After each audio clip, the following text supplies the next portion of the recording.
Kay and Tex Carter, welcome to the podcast. Well, thank you. Thank you, Donnie. Thanks for having us. I'm excited to have you guys here, learn more about your project, what you guys are doing for the community, and just see how the community can help support you guys even further than what they already have. So you guys are part of the West Klosterman Preserve Group.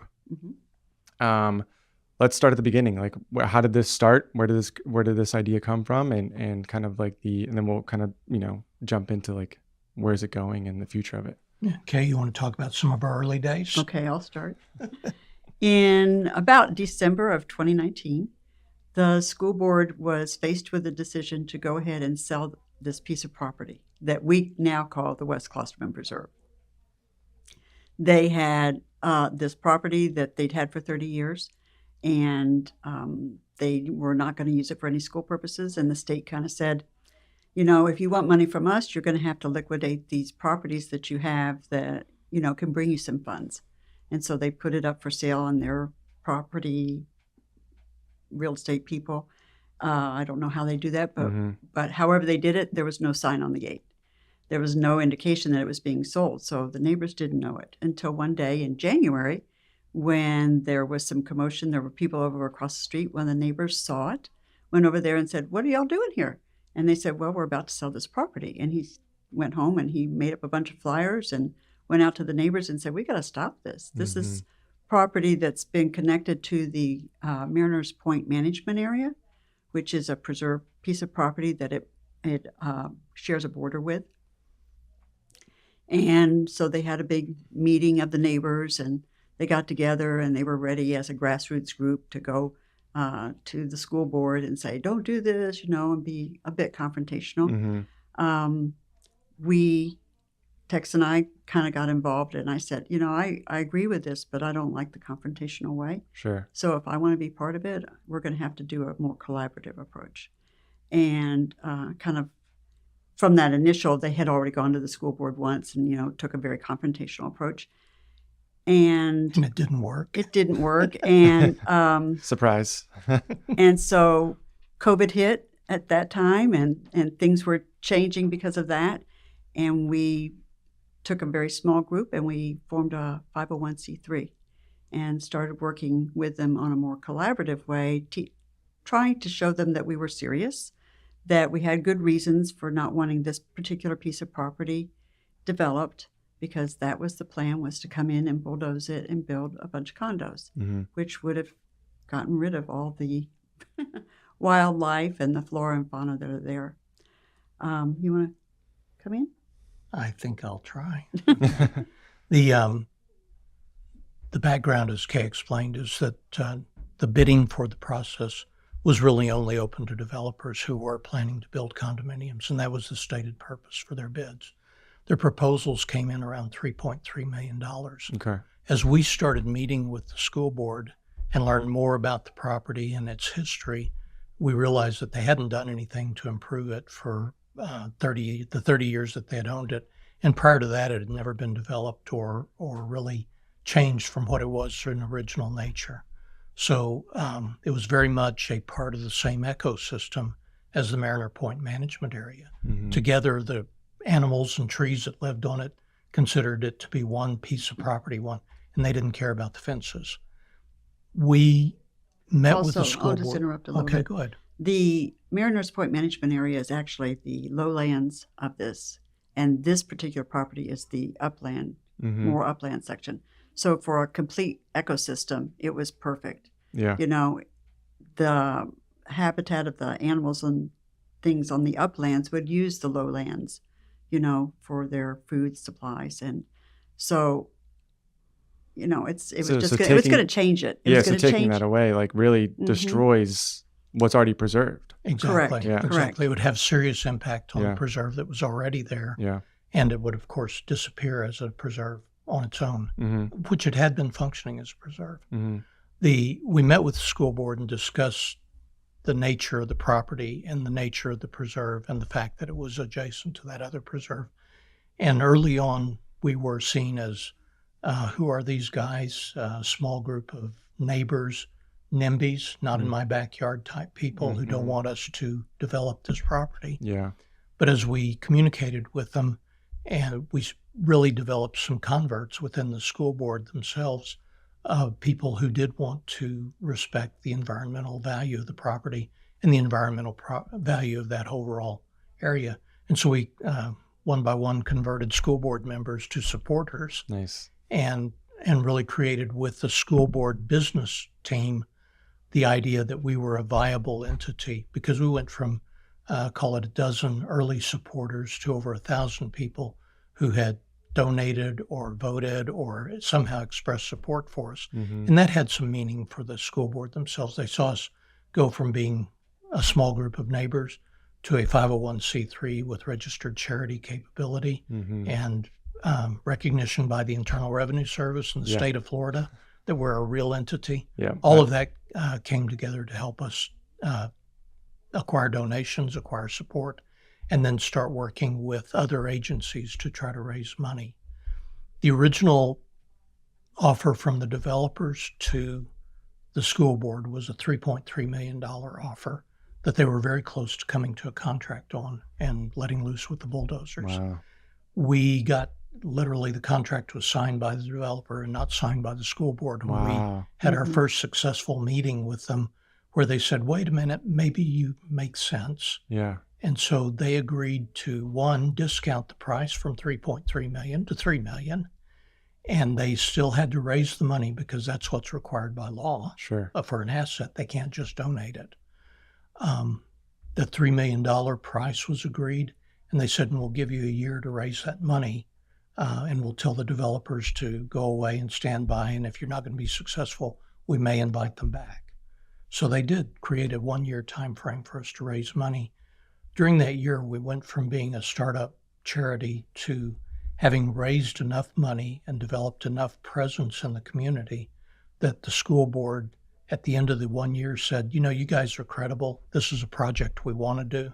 And so we'll give you the amount of time it's going to take for you to raise money. Wow, that's amazing. And with that kind of commitment from the school board to the deal, we were then able to start approaching the state legislators who represented our area and also get an agreement with the county to take on the property. If we were able to save it, they would take it on as a attachment to the existing preserve. We never intended to own the property. Yeah, Yeah. we're not You know, landowners. we always intended to hopefully have the county say, yes, we'll accept it and we'll take responsibility for maintaining it. Sure.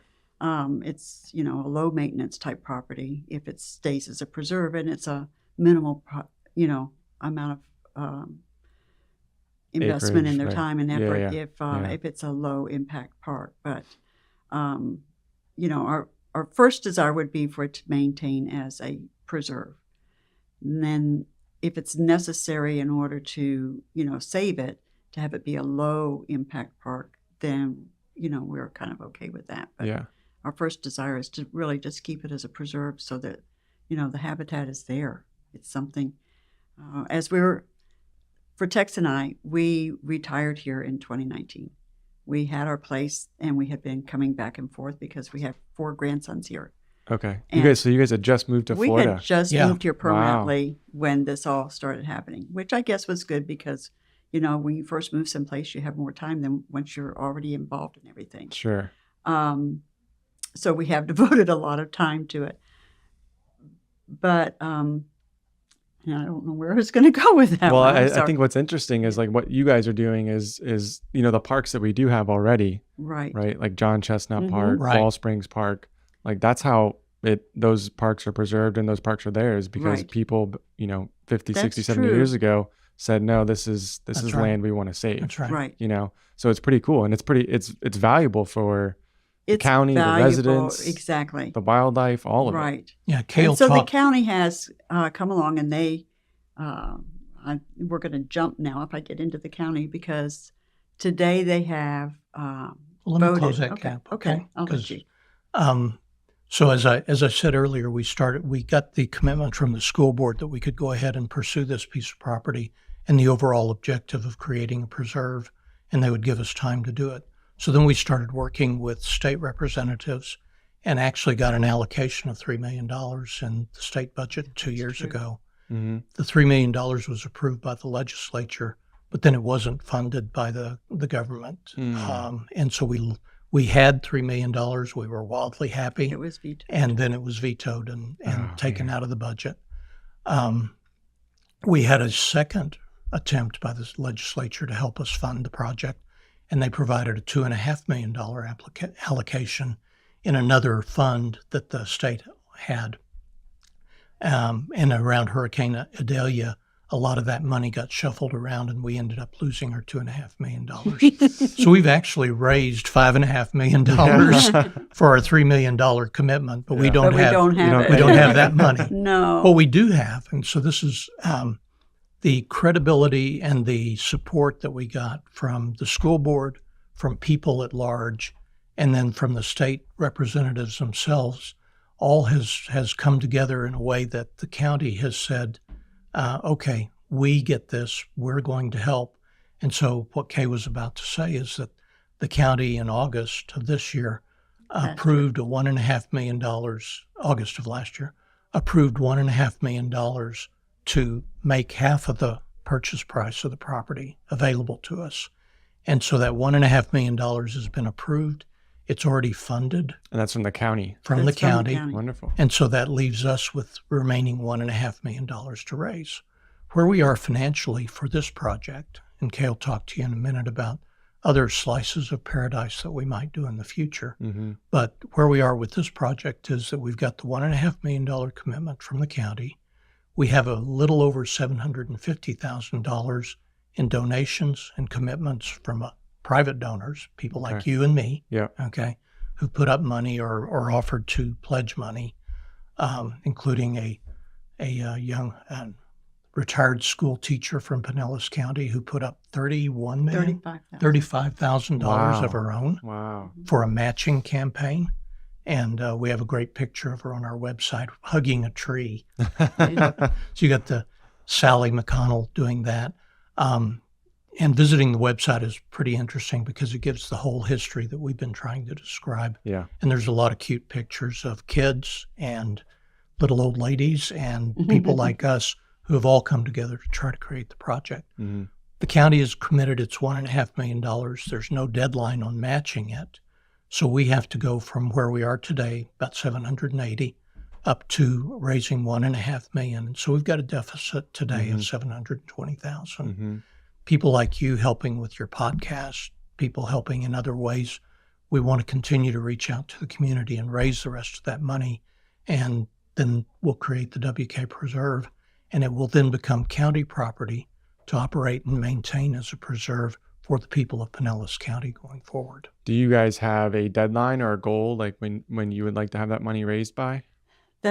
We're in discussion on that right now. Okay. Yeah. And it will be sometime this year, but we don't know the exact date yet. Mm-hmm.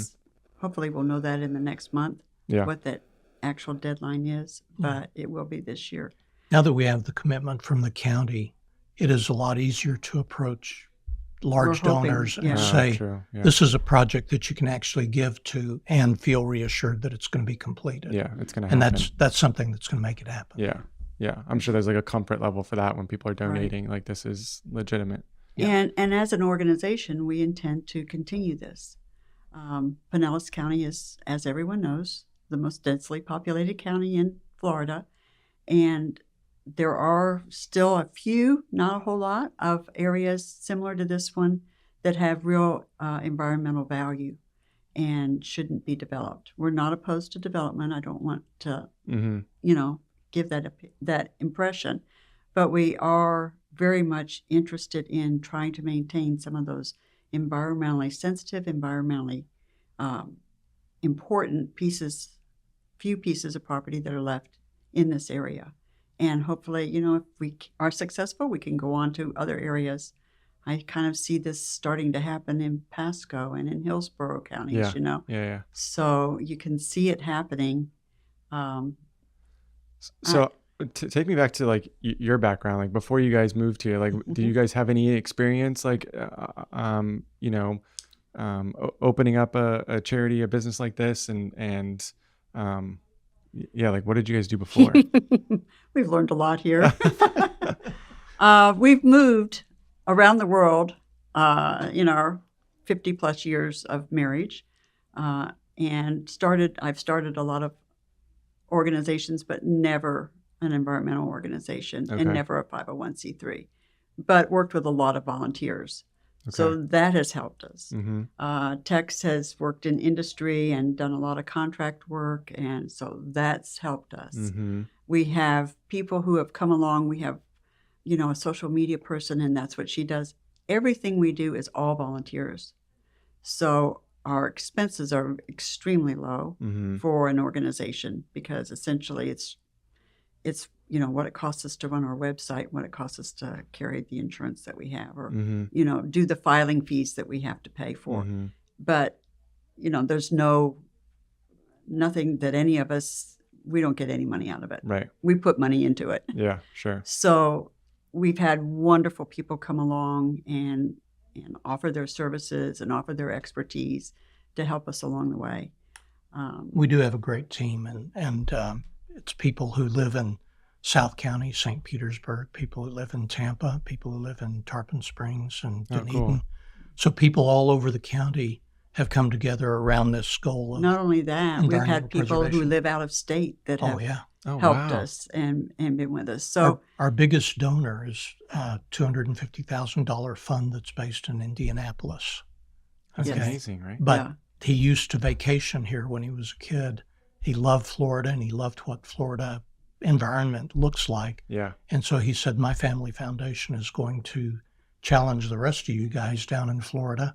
We'll put up $250,000, see if you can use that to help raise more money. Yeah. And so that's a good story. That's amazing. It's Yeah. amazing. I would have loved to have gone back in like when Pinellas County was just orange groves and Right. like not Mhm. developed, just to see what it looked like then. Yeah. Yeah. It would have just been really, really cool. How many volunteers do you guys have now? Oh, I don't even know.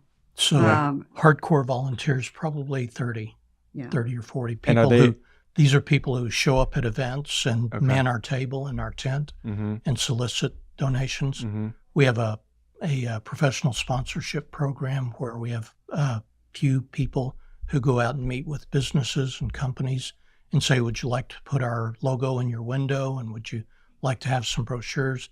And oh, by the way, would you like to donate a little bit to us? Mm-hmm. And we give them presents on our Yeah, website. this is a brand new program that we're Brand new just program. now Okay. And so some rolling out. some of the first people have signed up, and we give them presents on our website. We push them in our social media so that they're known. You're going to get that request, and we'll push you out on our website as well. Of course. Okay. Yeah.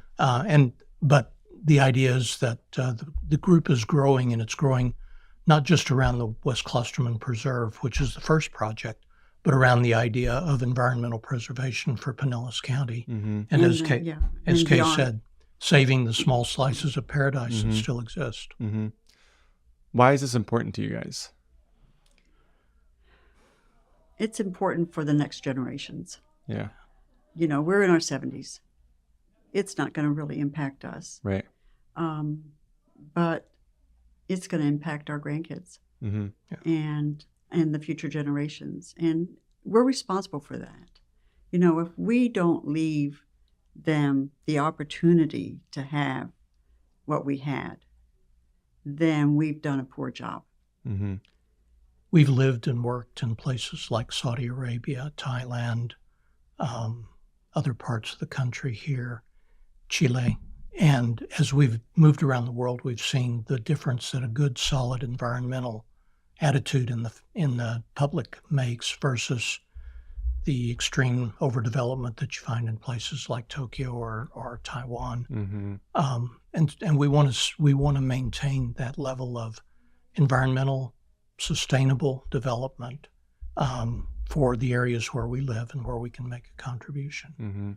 Mm-hmm. We have a little game that we use at some of our events to kind of let children understand what we're all about.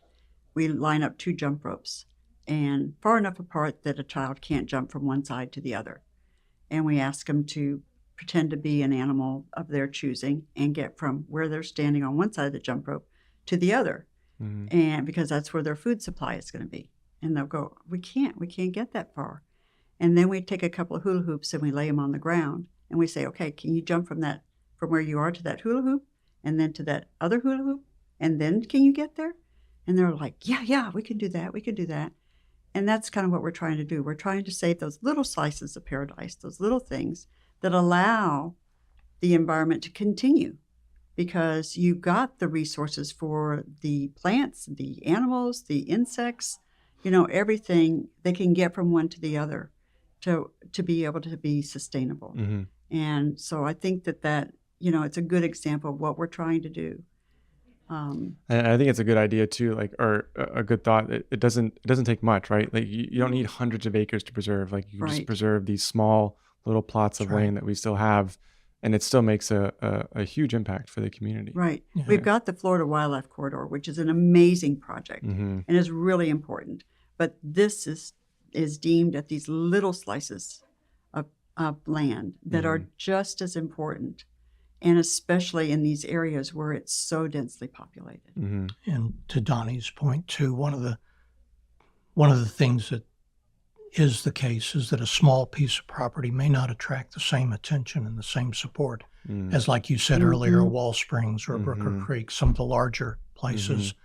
The larger parks attract attention. The smaller slices of paradise, they need some sponsorship too. Yeah. And that's what we're trying to do. Yeah. And so I saw on the website you guys have tours of the preserve. do. We do. Is that to like bring awareness, allow people to experience Exactly. it? Yeah. Right. Exactly. We have a tour this Sunday, Right. the 21st, that we try not to bring too many people through there on a tour because we want to keep the Low impact. keep the gopher Very low tortoises, impact, keep the low right. impact. So, but people can sign up for a tour. They can see for themselves the beauty of this property. They can look across the fence at the Mariner Point management area that we want to keep intact as well. Mm-hmm. May see a gopher tortoise, may see a bald eagle. Mm-hmm. That's cool. There's a lot of cool critters out there.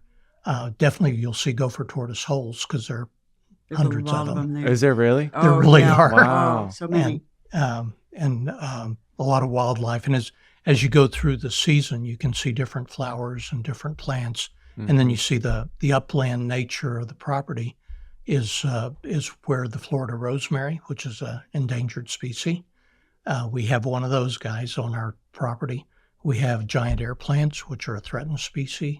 We have the gopher tortoises, which are also a threatened species. So a lot of it is out there, and people can actually get close to it, see it up front, and then understand the relationship with this small slice of paradise to the rest of what's available for people. Mm-hmm. As we've been involved in this, like I said, we've learned so much, Yeah. not just on how to start a 501c3, but also about the environment. Yep.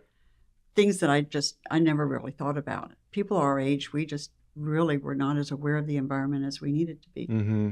And as young people are today. as young people are today, which Yeah. is really good. And it's sad too, because things just like the gopher tortoises, Yeah. now there's mitigation things that they're supposed to do. They're supposed to dig them up when they develop property. They're supposed to go in and dig up any that they can find and then move them to another place that's supposedly a good habitat. But what they found is that gopher tortoises have a hugely Homing. developed homing instinct, and they want to go back to their property, and they will dig their way out of those places, Yeah. and then they get killed. Yeah. And the food supply isn't enough in those places, so then they die. So it's really, we need to maintain habitat for them or we will lose them. Yeah. And they're a keystone species, meaning that their burrows are home to over 60 other species. And so without them, then those other species will die. Yep. A little thing about gopher tortoises. A baby gopher tortoise will dig a hole. When it gets too big for its hole, it won't make it bigger. It will go dig a new hole. And that hole becomes The a home for habitat for something another else. critter. Okay. Okay. And as they get bigger and bigger, they just dig more and more homes for other critters. That's why they're called a keystone species. Yeah. When I growing up, like I was always outside, and I think maybe my generation was like the last to like always be outside growing up. But I think that's where my love for the That's right. outdoors kind of developed. And then, like I mentioned before, like I have a degree in biology. I learned from Dr. Hugel, and that's where my passion like just kind of like flourished and really began to appreciate like how everything is intertwined. It is. And It's amazingly it so. really is amazing. and it's just to be able to experience that, right? So Yeah. to save that land is super important. Just like the parks that we have, like I mentioned, Wall Springs, John Chestnut, Right. like those are great places to visit, and They there's are. so much wildlife There is. And so much that needs to be preserved. Yes. And, thank you for inviting us to your Yes. podcast, but you're certainly invited to come out and I'll give you a personal tour. I would love that. I would absolutely love that. What's plans for the future? Like, so you preserve the West Klosterman Preserve. What, Then you guys we- have anything identified next? We have a couple of things that we're not ready to release the information on. One of the problems is that as soon as you let people know, the price kind of goes up. And it's so hard to raise the Imagine that. money. Imagine that. Yeah. So, we're very closed-mouthed until we get kind of a commitment on the Yeah. pricing and all of that. And we also want to be able to say we've got the success. So we've got to get this done so that we can move on. Yeah. Well, I want to wrap up with just saying, thank you for what you guys are doing. Thank you It's for super having us. important. And how can people, if they want to donate, where can they find out more information and get involved? wkpreserve.com. That's our website, and it's the best place to go. There's a place you can fill out a form that says, I want to help, and tell us how you want to help. We'll get back to you, or you can go to our Facebook page, which is WK Preserve. Okay. So it's really easy to contact us. We don't have a physical location. Like I said, we're all volunteers, so we work virtually. Mm-hmm. So we don't have to pay any rent or anything like that. But through our website and through our social media Facebook page, that's the best way to contact us. When you go to the website, it will give you the opportunity to sign up for our newsletter. And we put out a newsletter every couple of weeks. Okay. Or once a That month. gives, or once a month, Mhm. depending on how quickly we can get to it and how much news we have to offer. Mm-hmm. But it's a good way to keep abreast of the events that we have, the tours that we have, all of the things that we're doing. And hopefully in the not too distant future, one of the newsletter's events will be, we're going to sign the deal with the county and with the school board to buy the WK Preserve and save it. Yeah. Right. I look forward to that day. Yeah. That'd be cool. So do We we. do Yeah. too. I bet. We are so excited. I bet. Well, thank Well, you for your time. Yes, Yes. thank you so much. Thank you guys.